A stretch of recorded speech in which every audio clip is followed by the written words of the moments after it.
Cuando busques en Internet la religión con el crecimiento más rápido, te encuentras que es el Islam. Las investigaciones que se han hecho en los últimos años han mostrado resultados interesantes. Estamos hablando de una comunidad con una población de casi 2.000 millones de habitantes, una cuarta parte de la población mundial. Es un número mucho mayor que incluso el país más poblado, China. Por un lado, es la religión más denigrada por los medios de comunicación. Los musulmanes son personas, el Islam es una idea, el Islam es una mala idea. Y por otro lado, es la religión a la que más se convierte la gente. ¿No es extraño?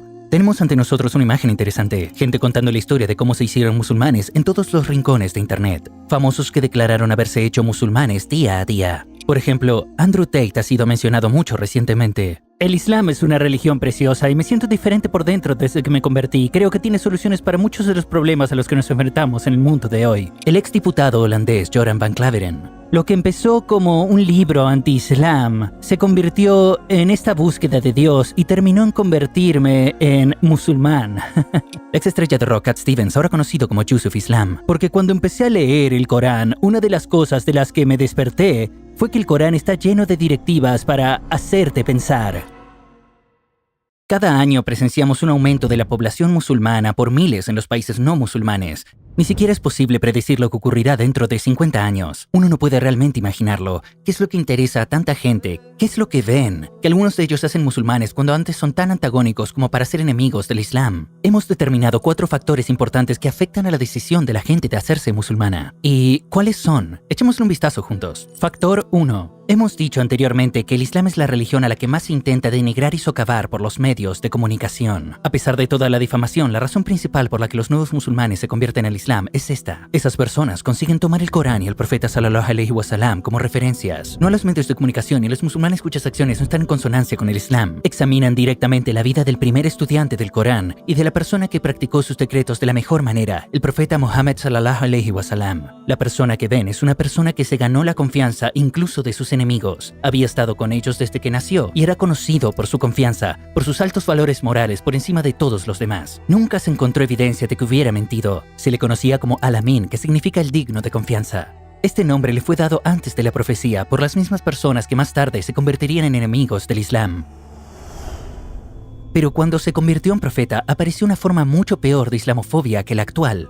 Ambos, Muhammad sallallahu alaihi wasallam y los que creyeron en él, fueron perseguidos y sometidos a toda clase de insultos. Pero el Islam tuvo una influencia tremenda. A pesar de todas las persecuciones y esfuerzos de disuasión, el número de personas que se estaban convirtiendo al Islam no disminuyó, al contrario, aumentó. Como saben los que leyeron sobre su vida, sus enemigos recurrieron a todo para disuadirle, para hacerle renunciar a predicar esta religión. Una vez le ofrecieron convertirle en la persona más rica y el líder de la sociedad de la Meca y casarse con las mujeres más bellas si renunciaba a su causa. Él lo rechazó dando la siguiente respuesta, que pasó a la historia. Juro por Alá que si ellos pusieran el sol en mi mano derecha y la luna en mi mano izquierda y me pidieran que abandone mi misión, no la abandonaría hasta que Alá me hiciese victorioso o muriese por su causa. No tenía ningún beneficio económico en esta misión, al contrario, gastó todos sus bienes en su causa y vivió el resto de su vida en la pobreza.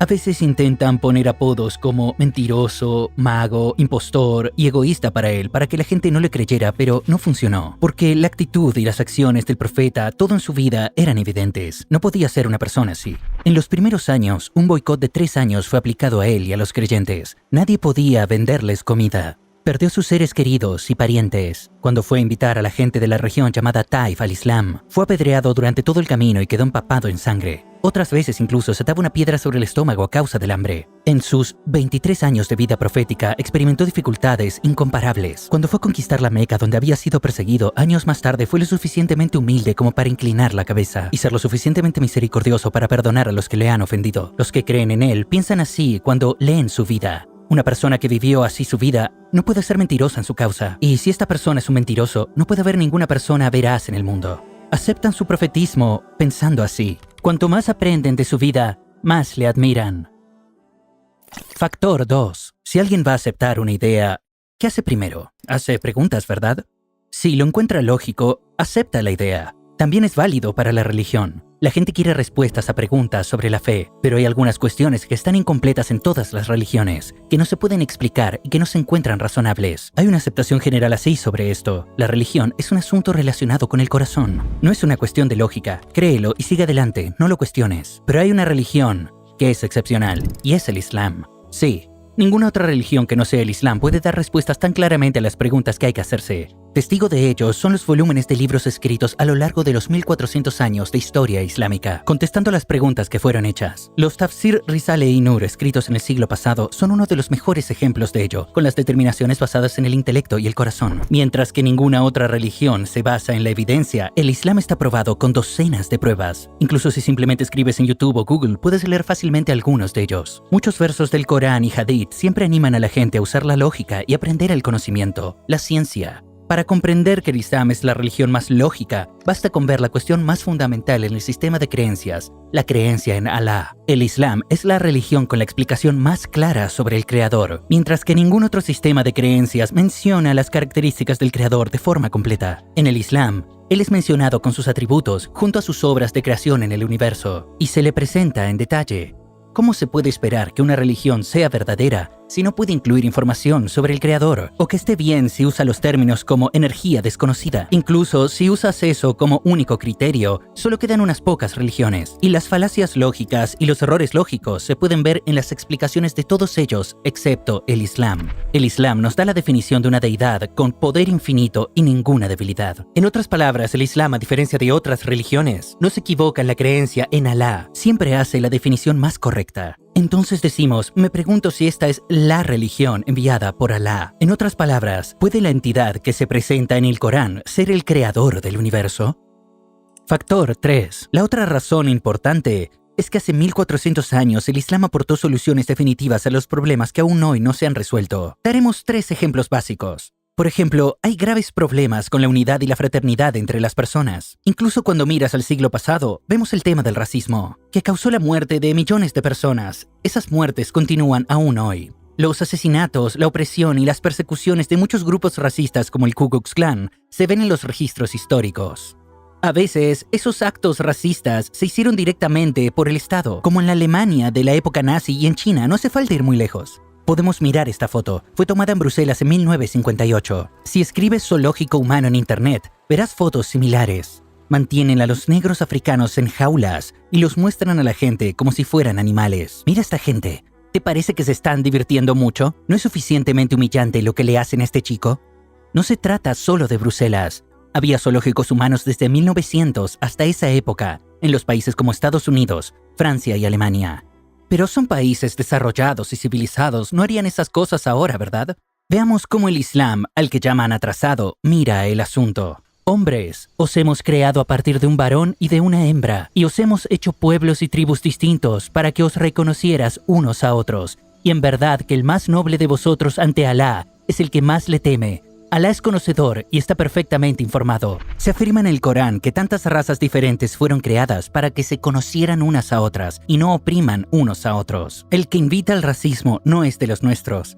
El que lucha por el racismo no es de los nuestros. El que muere por el racismo no es de los nuestros. Estamos hablando de la religión que dice eso. Es una religión que no favorece a ninguna raza sobre las demás, mientras que el mismo error se ha observado en todo el mundo a lo largo de la historia. Cada año, durante la temporada de peregrinación, personas de todas las razas, colores y lenguas visten la misma ropa y rinden culto codo con codo sin ningún signo de superioridad o riqueza. El Islam muestra una visión de hace 1400 años que la civilización actual aún no tiene. Uno de los otros grandes problemas al que el Islam ha traído solución es el hambre y la pobreza. Trae la solución y al mismo tiempo obliga a la gente a hacerlo. Construye un puente entre los ricos y los pobres y lo llama zakat.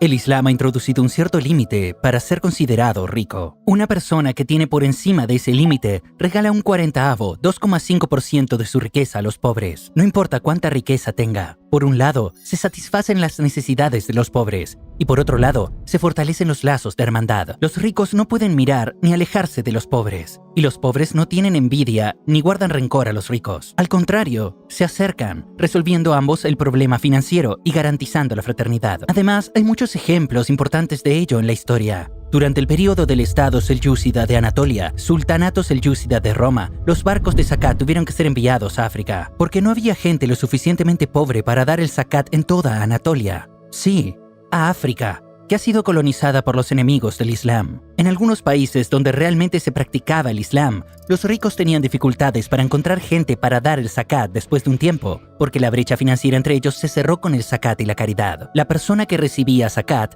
llegaba más tarde al nivel de dar zakat. La cultura moderna, por otro lado, no puede aportar una buena solución en esta medida. Al contrario, crea una enorme brecha que hace a los pobres más pobres y a los ricos más ricos con el sistema de intereses. El sistema de intereses, el sistema arriba, dice la gente: tú trabajarás y yo ganaré dinero de tu trabajo sin hacer nada. Te haré pasar penurias. Mientras hay incontables vidas siendo destruidas por intereses durante años, el Islam resolvió este problema prohibiendo la riba hace 1400 años. Podemos dar más ejemplos como ese. Es una de las cosas que hace el Islam diferente y único. ¿Qué otra religión está tan implicada en la vida? No hay asunto que el Islam no toque. Toca tanto el corazón como a la mente. Toca tanto a la familia como a la sociedad. De hecho, el factor 4 es exactamente este. No se queda dentro de los muros del lugar de culto. No solo es una religión que se vive en el corazón, se dirige al mundo entero y a todos los ámbitos de la vida. Es otro punto fundamental que atrae la atención de los musulmanes conversos. Vemos lecciones y recomendaciones sobre docenas de temas diferentes en el Corán y las propias palabras del profeta que se encuentran en los hadices. Además, no son simples recomendaciones que se vuelven obsoletas con el tiempo. Son todas recomendaciones que preservan su frescura utilizada y necesaria durante 1400 años. El profeta sallallahu alaihi wasallam no solo los dijo, sino que también dio ejemplos de ellos practicándolos. ¿En qué campos da lecciones? ¿Vemos algunos ejemplos?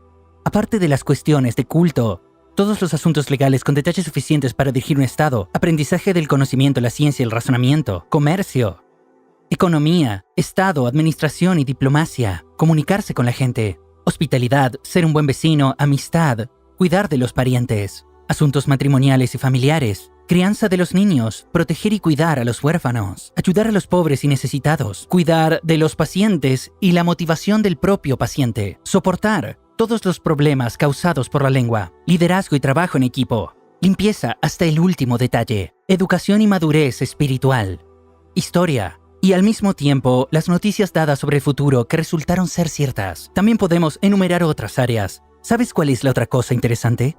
El periodo del que estamos hablando es el de los 600, y el que está haciendo esto es solo una persona. Y esa persona es alguien que ni siquiera aprendió a leer y escribir, como atestiguan sus amigos y enemigos. Mientras que una persona puede ser un modelo para la gente en solo unas pocas áreas, es algo inconcebible que un iliterado pueda ser un modelo en tantas áreas y abordar cada época, cada periodo. Por eso el famoso historiador y astrofísico Michael Hart, que escribió Los 100, un ranking de los 100 personajes más influyentes de la historia, puso al profeta Muhammad sallallahu alaihi wasallam el primero de la lista. Explicando la razón de ello, afirma lo siguiente: mi elección de Mahoma para ser el primero de la lista de las personas más influyentes del mundo puede sorprender a algunos lectores y puede ser cuestionada por otros. Pero él fue el único hombre en la historia que tuvo un éxito supremo, tanto en el nivel religioso como en el secular.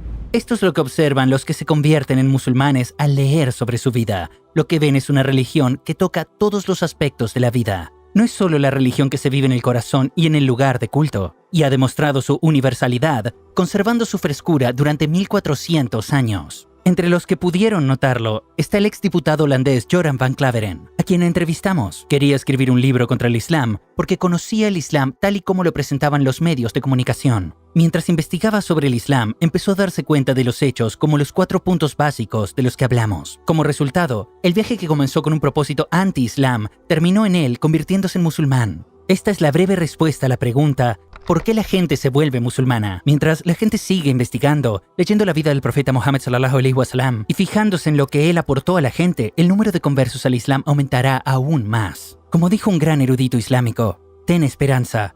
Entre las revoluciones del futuro, la voz más fuerte será la voz del Islam.